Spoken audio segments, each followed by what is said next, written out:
नमस्कार, स्वागत है आपका संसद टीवी पर। मैं हूं मनोज वर्मा और आप देख रहे हैं हमारा खास कार्यक्रम मुद्दा आपका। आज हम बात करेंगे जम्मू कश्मीर में पहलगांव में हुए आतंकवादी हमले की, पाकिस्तान और आतंकवाद की, पाकिस्तान के खिलाफ भारत के कड़े फैसलों की। दरअसल आतंकवादियों ने 22 अप्रैल को जम्मू कश्मीर के पहलगांव में धर्म पूछकर भारत के नागरिकों को निशाना बनाया, खासकर जो हिंदू थे उन्हें निशाना बनाया। पहलगांव में हुए आतंकवादी हमले के लिए भी पाकिस्तान को जिम्मेदार माना जा रहा है, क्योंकि TRF नामक आतंकवादी संगठन लश्कर ए तौबा का ही एक दूसरा रूप है। प्रधानमंत्री नरेंद्र मोदी ने पाकिस्तान को सख्त संदेश दिया है। भारत ने पाकिस्तान के खिलाफ कड़े फैसले लिए हैं। मुद्दा आपका में आज हम बात पाकिस्तान और आतंकवाद की करेंगे, भारत के रुख की करेंगे, क्योंकि ये मुद्दा आपका है, भारत का है। दो खास मेहमान मेरे साथ जुड़े हुए हैं। सेवानिवृत्त मेजर जनरल ध्रुव कटोच जी हमारे साथ जुड़े हैं, जो इंडिया फाउंडेशन के निदेशक भी हैं। ध्रुव कटोच जी, आपका स्वागत है संसद टीवी पर। साथ ही हम बात करेंगे पूर्व राजदूत DP श्रीवास्तव जी से। श्रीवास्तव जी, आपका भी स्वागत है संसद टीवी पर। लेकिन चर्चा शुरू करने से पहले आइए सुनते हैं बिहार के मधुबनी क्षेत्र से एक कार्यक्रम में प्रधानमंत्री नरेंद्र मोदी ने किस तरह से, किन शब्दों में पाकिस्तान को सख्त संदेश दिया है। आइए सुनते हैं। साथियों, 22 अप्रैल को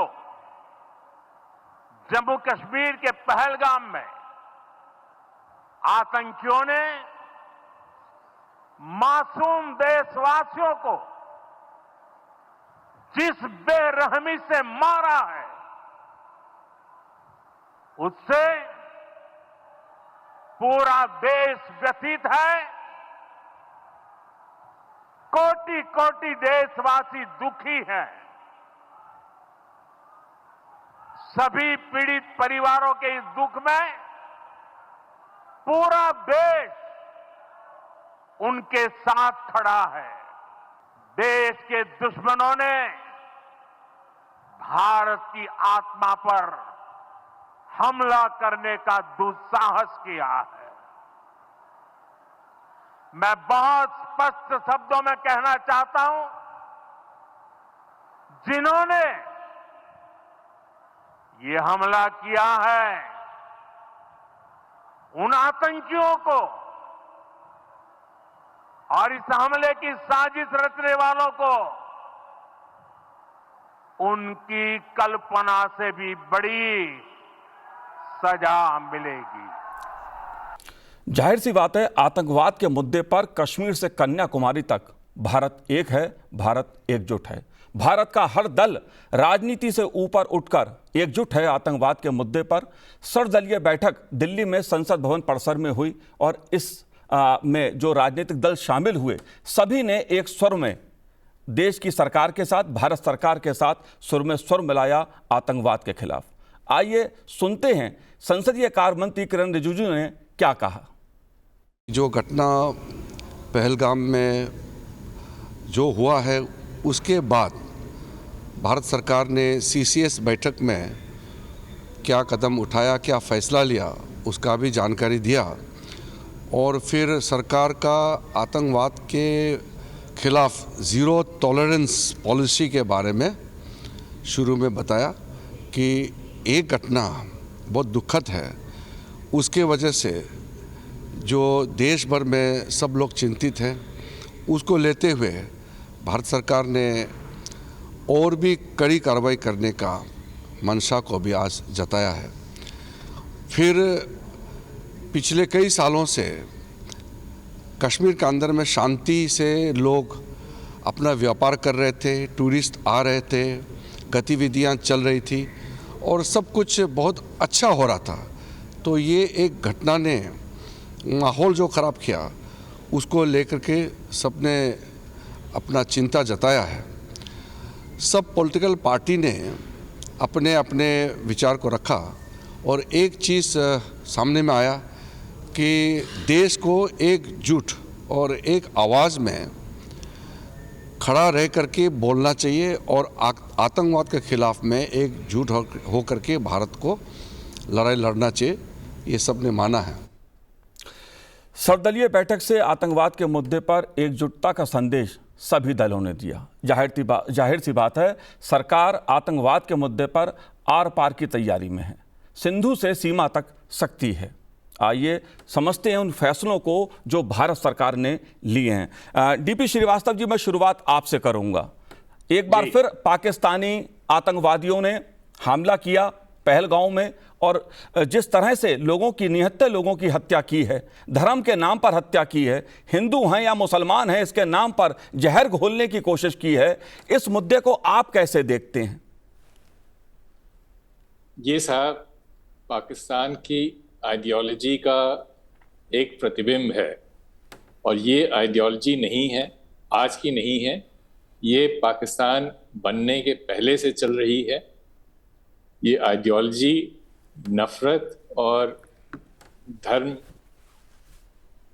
के और नफरत पे बनी हुई है, और इसका एक एक्सप्रेशन उनके आर्मी चीफ ने दिया 16 अप्रैल की अपनी स्पीच में। उन्होंने प्रवासी पाकिस्तानियों को अपने कहा कि आप एक सुपीरियर आइडियोलॉजी को बिलोंग करते हैं। इसके माने ये हैं कि कोई कम्युनिटी नहीं आइडियोलॉजी अडॉप्ट करती है, आइडियोलॉजी उन पे हावी है, और वो आइडियोलॉजी क्या है? वो सिर्फ नफरत की आइडियोलॉजी है। और ये बड़ी अजीब चीज थी, उन्होंने जो 2 नेशन थ्योरी की बात की जी, और उसी स्पीच में उन्होंने बलूचिस्तान की बात की। बलूचिस्तान के लोगों ने तो 2 नेशन थ्योरी शुरू से ही अस्वीकार कर दी थी। वहाँ के कलात के खान ने उसको रिजेक्ट किया था और इंडिपेंडेंस डिक्लेयर की थी, और इस फैसले का पूरा समर्थन कलात के लोआ जरगा ने किया था। तो जो 2 नेशन थ्योरी जो आज का पाकिस्तान में है, उसी में नहीं स्वीकार की जा रही है, वो आज क्यों बाकी क्षेत्र पे थोपने की कोशिश कर रहे हैं? 2 नेशन थ्योरी को तो नॉर्थ वेस्ट फ्रंटियर प्रोविंस ने भी इनकार कर दिया था। ये तो आपके श्रोताओं को पता ही है कि वहाँ पे डॉक्टर खान साहब और खान अब्दुल गफार खान वो तो हिंदुस्तान को ज्वाइन करना चाहते थे। तो पाकिस्तान की आर्मी जहां जैसे जैसे उस देश की आर्थिक अवस्था और अंदरूनी व्यवस्था बिगड़ती जाती है, उनको एक बाहर का एक टारगेट चाहिए जी, और वो नफरत भड़काने से आपस में कोई भी उनमें पॉजिटिव कन्वर्जेंस नहीं है। ये सिर्फ बाहर के लिए नफरत फैलाने की बात है। मैं एक चीज और कहूंगा, यहाँ पे भारत सरकार ने बड़े अच्छे कदम उठाए हैं, इनकी जरूरत थी, और ये शायद आज नहीं, शायद ये 30 साल पहले, मैंने तो 91-92 में मैं कराची में काम कर चुका, तब से होना चाहिए था। खैर, देर आए दुरुस्त आए। मैं इसको श्रीवास्तव जी, मैं इसको आपसे समझने की कोशिश करूंगा, लेकिन जो सैयद आसिम मुनीर हैं, पाकिस्तान सेना के प्रमुख, इन्होंने जिस तरह हिंदू मुसलमान किया है, इसलिए मैंने आतंकवाद और पाकिस्तान को जोड़ा है। ध्रुव कटोच साहब, मैं आपसे समझना चाहूंगा इस बात को, क्योंकि आप सेवानिवृत्त मेजर जनरल हैं। एक सेना का उच्च अधिकारी इस तरह की भाषा बोलता है, जिस तरह की भाषा सैयद आसिम मुनीर ने बोली है, उसको आप कैसे देखते हैं? उनके दिमाग की जो जहरीली मानसिकता है वो क्या कहती है? आप क्या समझ रहे हैं इस मुद्दे को? धन्यवाद मनोज जी। देखिए, जो शब्द जनरल मुनीर ने किए, ये मैं समझता हूँ कोई भी सेना का अधिकारी, किसी भी सेना का हो, किसी भी देश का हो, इस प्रकार के अगर शब्द करता है तो वो बहुत ही घटिया आदमी है। लेकिन जब हम पाकिस्तान की बात करती हैं, जो अपने आप को एक आइडियोलॉजिकल स्टेट मानता है, तो कभी कभी वो अपनी आइडियोलॉजी खुद ही भूल जाता है। देखिए, 1971 में जब बांग्लादेश बना दिसंबर में, उससे 9 महीने पहले वो जो जिस प्रकार से उन्होंने अत्याचार किए बांग्लादेश में, वो तो सभी को मालूम है। लाखों की तादाद में बलात्कार, लाखों की तादाद में लोग मारे, और किस नाम पर मारे? वो धर्म के नाम पे मारे। और कौन मरे? मुसलमान मरे। हिंदू भी मरे, लेकिन मुसलमान भी मरे। बलूचिस्तान में क्या कर रहा है? बलूचिस्तान में मुसलमान है, पाकिस्तान में मुसलमान है, दोनों सुन्नी मुसलमान है, वहां पर भी बलूचिस को मार रहे हैं। तो यहाँ जहाँ तक जनरल मुनीर की बात है, ये फालतू फंड की ये बात कर रहा है। जिस प्रकार से उन्होंने कहा कि हिंदू और मुसलमान एक साथ नहीं रह सकते हैं, उनका निशाना जो था वो पाकिस्तानी हिंदुओं के ऊपर नहीं था, उनका निशाना बिल्कुल साफ भारत के ऊपर था। और उसका जवाब अभी उनको मिलेगा। जो उन्होंने किया है उसका एक नतीजा है, जो ये जो 22 अप्रैल के जो टेररिस्ट अटैक हुआ है उसका ये नतीजा है। जी। ये जो इसके शब्द को, तो मैं मानता हूं कि 22 अप्रैल के 3 लोग गुनाहगार हैं, बेसिकली गुनाहगार है। बेशक ट्रिगर किसने भी चलाई हो, ये टेररिस्ट है, इनको हम कभी ना कभी पकड़ के खत्म कर देंगे, इनके हैंडल्स को भी। जी। लेकिन जो 3 सबसे बड़े ऊंचे पद पे जो लोग हैं जिन्होंने ये चीज फैलाई है, सबसे पहले है शहबाज शरीफ जो उनके प्रधानमंत्री है, उसके बाद है मुनीर जो उनके जनरल जो चीफ ऑफ आर्मी स्टाफ है, और उसके बाद जनरल मलिक जो डीजी आईएसआई है। ये 3 शख्स हैं, और इनके इनके आदेश के बगैर इस प्रकार का हमला हो नहीं सकता है। जी। और कारण उन्होंने ये हिंदू मुस्लिम ये जो नफरत फैलाने की कोशिश की है, उनका साफ मकसद एक था कि भारत के मुसलमानों को हिंदुओं से भी नफरत कराए। जी। लेकिन वो पाकिस्तान है, उनकी आइडियोलॉजी कुछ और है, भारत की आइडियोलॉजी कुछ और है, और वो उस नफरत को, उस जहर को भारत में लाने से वो नाकामयाब हुए। जी। इसलिए आपने लिखा है कि कश्मीर के मुसलमानों ने ही उसकी आइडियोलॉजी रिजेक्ट कर दी है। और ये मैं समझता हूं ये पूरे देश के लिए ये अच्छी बात है। पूरा देश अभी एकजुट है, और जैसे आपने बताया, क्योंकि देश एकजुट है और प्रधानमंत्री ने अपना स्टेटमेंट दे दिया है, तो आगे की कार्रवाई जो होगी वो बहुत सख्त होगी, और पाकिस्तान को उसको भुगतना जी, पड़ेगा। आगे कौन से कदम उठाए जाएंगे वो भी मैं समझने की आपसे कोशिश करूंगा। लेकिन ध्रुव कटोच साहब, मेरा आपसे एक सवाल और ये है कि अगर बात हम करें इस पहलगांव हमले की, जो आतंकवादियों ने जिस तरह से टूरिस्टों को निशाना बनाया, पर्यटकों को निशाना बनाया, खासकर हिंदू धर्म पूज का निशाना बनाया, मेरा सवाल आपसे ये है कि यह माना जाता था कि कश्मीर में खासतौर से जो टूरिस्ट हैं, जो पर्यटक आते हैं, उनको निशाना नहीं बनाया जाता है। इस बार ये जो साजिश रची गई, इसके पीछे क्या कारण है? क्या इसके पीछे सोच काम कर रही है? देखिए मनोज जी, जब अमेरिका के वाइस प्रेसिडेंट भारत आ रहे थे, तो मुझे उसी टाइम पे शक था कि कुछ होने वाला है, क्योंकि बार बार पाकिस्तान की यही कोशिश होती है, सीनियर विजिटिंग गेस्ट भारत में आता है, कोई ना कोई हादसा हो जाता है। लेकिन मैंने भी ये कभी नहीं समझा कि टूरिस्ट के ऊपर हमला होगा। ये कभी नहीं हुआ है कश्मीर में, क्योंकि टूरिस्ट ही उनका रोजी रोटी का काम चलाते हैं। तो अभी सवाल उठता है अभी क्यों किया। और मुझे लगता है क्योंकि कश्मीर जिस रास्ते से जा रहा था, प्रोग्रेस तरक्की के रास्ते से जा रहा था, हर दिन कश्मीर स्ट्रांग होता जा रहा था, और पाकिस्तान का जो नैरेटिव है वो कमजोर होता गया। अब ये दुख उनको ये था, क्योंकि कुछ भी करने की कोशिश की पाकिस्तान ने, उनका नैरेटिव में कोई तब्दीली नहीं हुई। उनका नैरेटिव ना तो कश्मीरियों ने माना, ना तो पूरी दुनिया ने माना। अब जाके वो घबरा गए, उन्होंने कोई उनकी तरफ से कोई बड़ा हादसा करने की कोई साजिश बनी। और जब मुनीर साहब ने जब वो भी स्टेटमेंट, हिंदू मुस्लिम वाला स्टेटमेंट दे दिया, तब और एक चीज और भी है कि हमास के भी कुछ कमांडर गिलगित बाल्टिस्तान में आए थे और इनके साथ मुलाकात हुई थी। मुझे लगता है कोई इस प्रकार की जॉइंट प्लानिंग हुई है इनके साथ, और तब जाके उन्होंने ये टारगेट चुनी है। और जब ये टारगेट चुनी है, उनके प्रधानमंत्री शामिल थे, उनके डीजीआईएसआई शामिल थे, और उनके सेना अध्यक्ष शामिल थे। और चुनने का एक ही कारण है, उनका नैरेटिव कश्मीर में बिल्कुल चौपट हो गया है, बिल्कुल फेल हो गया है, जी। और वो अभी उसको जगाने की कोशिश में ये हादसा किया है। और इसका नतीजा उनको, जैसे मैंने आपको बताया, जी। ये भुगतना पड़ेगा। जी बिल्कुल, वो भुगतना पड़ेगा पाकिस्तान को। ये साफ साफ तौर पर प्रधानमंत्री नरेंद्र मोदी ने अपने शब्दों से पाकिस्तान को चेता दिया है, संदेश दे दिया है।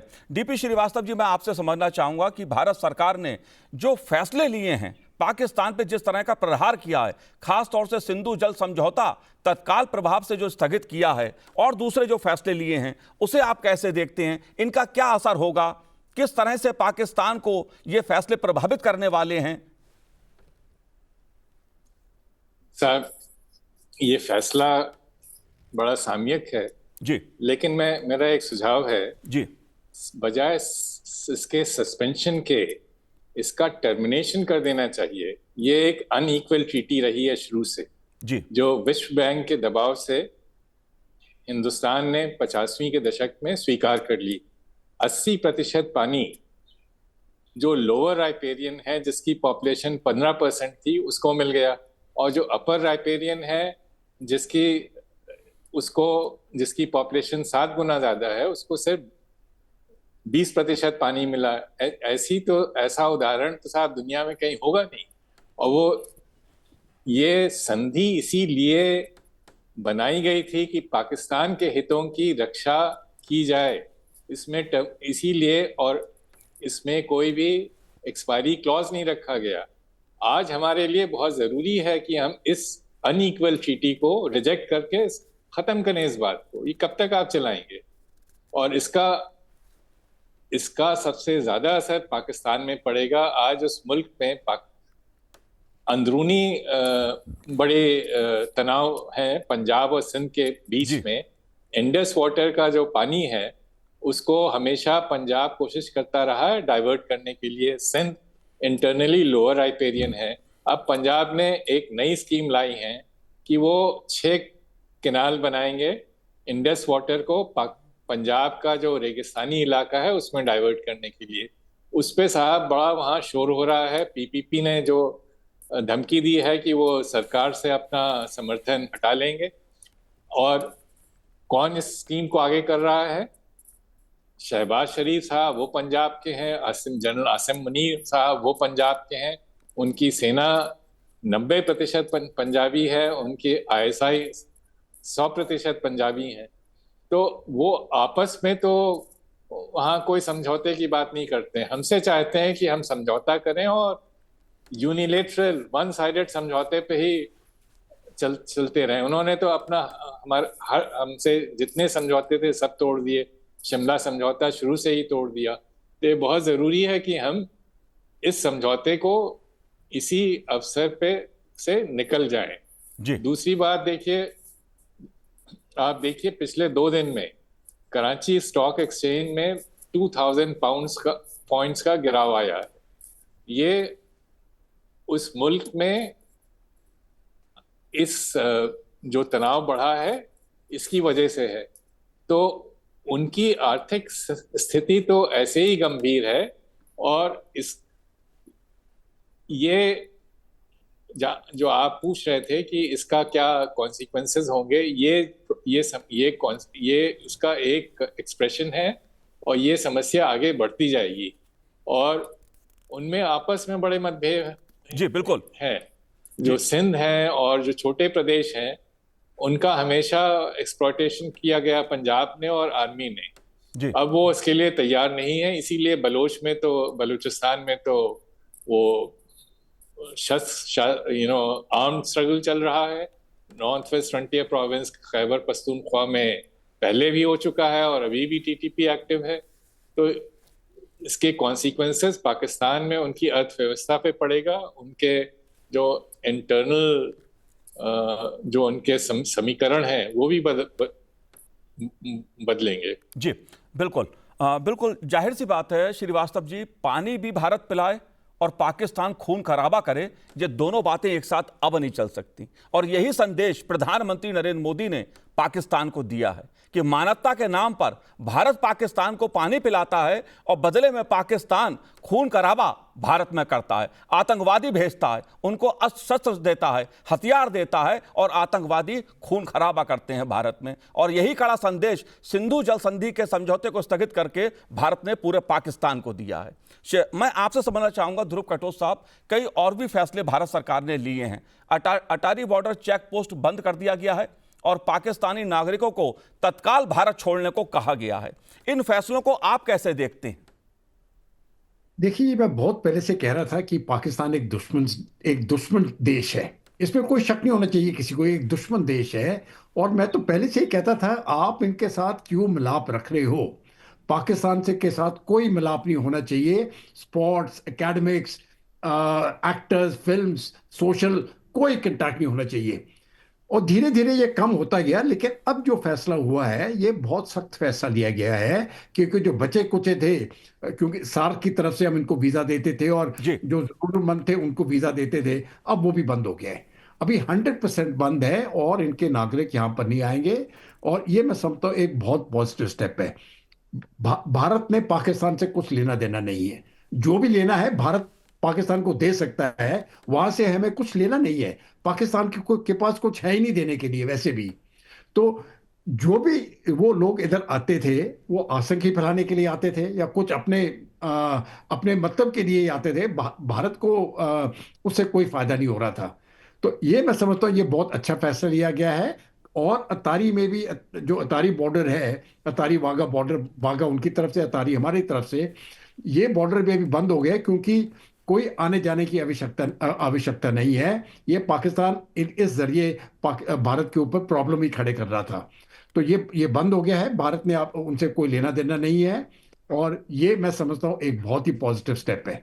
मनोज जी बिल्कुल। श्रीवास्तव जी, अगर मैं बात करूं दुनिया की, अगर बात करूं तो दुनिया के तमाम देशों ने भारत को जिस तरह से समर्थन दिया है इस मुद्दे पर, प्रधानमंत्री नरेंद्र मोदी से बात करके दुनिया के तमाम देशों के प्रमुखों ने इस मुद्दे पर, आतंकवाद के मुद्दे पर भारत के साथ खड़े दिखाई दे रहे हैं। और पाकिस्तान की जिस तरह से पूरी दुनिया में आलोचना हो रही है, इसको आप कूटनीतिक दृष्टि से कैसे देखते हैं? साहब, ये तो अगर आप देखें, इस घटना के पहले हमारे प्रधानमंत्री सऊदी अरेबिया गए थे जी। इसके मैं वहां पे आज से 40 साल पहले मैं काम कर चुका हूं इंडियन मिशन में। उस समय हमारे राजनीतिक संबंध कुछ भी नहीं थे, उससे अब बहुत बड़ा बदलाव आया है। और ये इस बात की को जाहिर करता है कि हिंदुस्तान का एक्सेप्टेंस ना सिर्फ वेस्ट में है बल्कि मुस्लिम एंड अरब कंट्रीज में भी है। और यही शायद एक बात रही है, कोटेल साहब ने पहले बताया था वाइस प्रेसिडेंट वैंस की विजिट का। एक दूसरा परिप्रेक्ष्य में आप देखें, जब भी इंडिया और सऊदी अरेबिया के बीच में कोई उच्च स्तरीय वार्तालाप या विजिट हुई है, पाकिस्तान ने एक ऐसी घटना रची है। आपको याद होगा 2019 में जी जो उस समय जो घटना हुई थी, वो भी उसी समय हुई थी जब क्राउन प्रिंस सऊदी अरेबिया के क्राउन प्रिंस भारत आए थे।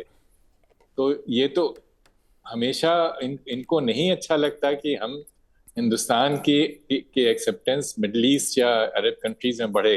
तो राजनीतिक स्तर पे तो हमें पूरा समर्थन मिला है और ये बड़ी अच्छी चीज है। लेकिन हमको अपने यहाँ भी देखना है। और इसमें मैं एक चीज कहूंगा, देखिए, ये पाकिस्तान का हमला, ये तो कश्मीरियों के पेट पे लात मारने की बात की। उनको पता था ये टूरिस्ट सीजन शुरू हो रहा है, उसी के पहले कर दिया। और ये अब कश्मीरी समझने लगे हैं, इसीलिए पूरे पॉलिटिकल स्पेक्ट्रम कश्मीर में उन्होंने इसकी निंदा की है। ये भी एक पाकिस्तान के लिए बहुत बड़ी हार है। जी बिल्कुल। ध्रुव साहब, आप कैसे देखते हैं इस मुद्दे को, जिस तरह से पूरा कश्मीर पाकिस्तान के खिलाफ खड़ा है? आतंकवाद के मुद्दे पर पूरे भारत के साथ कश्मीर का आम मुसलमान, आम नागरिक खड़ा है। पूरे देश में एकजुटता दिखाई दे रही है। इस पहलू को आप कैसे देख रहे हैं? देखिए, मुझे लगता है पाकिस्तान ने यहां पर बहुत बड़ी गलती की। एक टूरिस्ट के ऊपर अटैक करना, वो भी पहलगांव में, और वो भी इन सबसे बड़े सीजन के अंदर, सीजन के दौरान। ये कश्मीर के लोग पाकिस्तान को कभी माफ नहीं करेंगे। मैं मानता हूं कुछ कट्टर लोग होंगे, वो अपना वो चलाएंगे, लेकिन जो आम नागरिक है जम्मू और कश्मीर का, वो इसको कभी माफ नहीं करेंगे। और इस बार आप देखोगे, पहली बार मैंने कश्मीर में देखा है, जितने भी पॉलिटिकल पार्टीज कश्मीर की हैं, जो लोकल पॉलिटिकल पार्टीज में उनकी बात कर रहा हूं, वो भी इस एक्शन से विरोध हो गए हैं। पहली बार आपने देखा है कि नॉन कश्मीरीज के लिए, जब उनकी हत्या उधर हुई है, पहली बार पूरे लोग इकट्ठे होके फ्लैग मार्च किया है। पूरा पूरा कश्मीर बंद हुआ है। ऐसे तो पहले कभी हुआ नहीं है। तो एक तरफ से ये जो आक्रोश है, ये जो गुस्सा है, ये पब्लिक ने दिखा दिया है।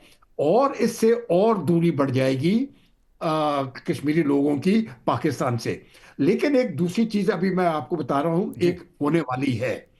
जो गिलगित बाल्टिस्तान के लोग हैं, वो भी ये देख रहे हैं और वो अपने फौज की हरकत देख रहे हैं बहुत ही जल्दी मुझे लगता है उनके लोग भी उठ पड़ेंगे अपने फौज के विरुद्ध, जी पाकिस्तान के विरुद्ध, और वहां से फिर से आवाजें उठने लगेंगी कि वो भारत के साथ जुड़ना चाहते हैं। और मैं आपको यकीन दिलाता हूं, जैसे ही वो आवाजें शुरू हो जाएंगी कि वो भारत के साथ आना चाहते हैं, तो भारत की सेना जाके उनकी मदद करेगी। जी मनोज। हाँ, बिल्कुल बिल्कुल। और ये चीज़ दिखाई भी दे रही है कश्मीर से कन्याकुमारी तक कि आतंकवाद के मुद्दे पर पूरा भारत एक है। आतंकवाद के खिलाफ पूरा भारत एक है, क्योंकि ये मुद्दा आपका है, ये मुद्दा भारत का है। ध्रुव कटोच साहब, आपने संसद टीवी से बात की, बहुत बहुत शुक्रिया, बहुत बहुत धन्यवाद हमसे बात करने के लिए। डीपी श्रीवास्तव जी, आपका भी बहुत बहुत शुक्रिया, बहुत बहुत धन्यवाद संसद टीवी से बात करने के लिए। तो आज धन्यवाद। इस कार्यक्रम में इतना ही। मुझे दीजिए आज्ञा। नमस्कार।